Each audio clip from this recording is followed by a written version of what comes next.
നിങ്ങൾ എപ്പോഴെങ്കിലും ഒരു പുസ്തകത്തിൽ മെയിൻ ക്യാരക്ടറായിട്ട് ആവുകയാണെങ്കിൽ നിങ്ങളുടെ ലൈഫ് നിങ്ങൾ കുറേ കൂടി മനോഹരമായിട്ട് ചിന്തിക്കായിരിക്കും. തീർച്ചയായിട്ടും അത് എത്താൻ പറ്റില്ലല്ലോ.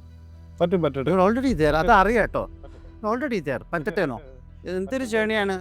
സച്ച് ആൻ ഇൻസ്പയറിംഗ് പുകഴ്ത്താനോ ഞാൻ തിരിച്ചൊരു കാര്യം പുള്ളി ഈ ലൈഫ് വർക്ക് ചെയ്യുന്നത് കണ്ടിട്ട് ഞാൻ ആ ഷോ കണ്ടുകൊണ്ടിരിക്കുമ്പോഴൊക്കെ ഞാൻ ആലോചിക്കുന്നത് ആദ്യം ഒരു കാര്യം ചെയ്യുമ്പോൾ ഇതിൻ്റെ പിന്നിൽ എത്രമാത്രം അധ്വാനിച്ചിട്ടുണ്ടാവും എന്നാണ് ഞാൻ ചിന്തിക്കണേ.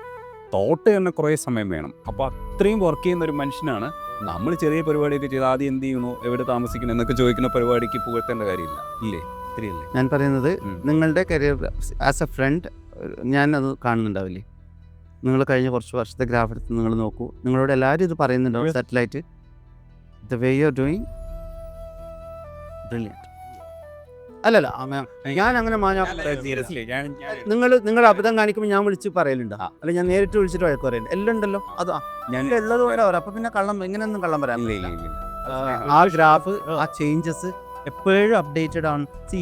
മാറ്റം എന്തായാലും മാറും. ആൾക്കാർ മാറ്റം എങ്ങനെയായാലും ഉണ്ടാവും. നിങ്ങൾക്ക് വേണ്ടെങ്കിലും മാറും. പക്ഷെ മാറ്റത്തിൻ്റെ കൂടെ പ്രോഗ്രസ് എന്ന് പറയുന്നത് ആത്മാർത്ഥമായിട്ട് ആഗ്രഹിച്ച് പണിയെടുക്കുന്നവർക്കേ ഉണ്ടാവുള്ളൂ. In such a marvellous journey. Thank you so much for having us.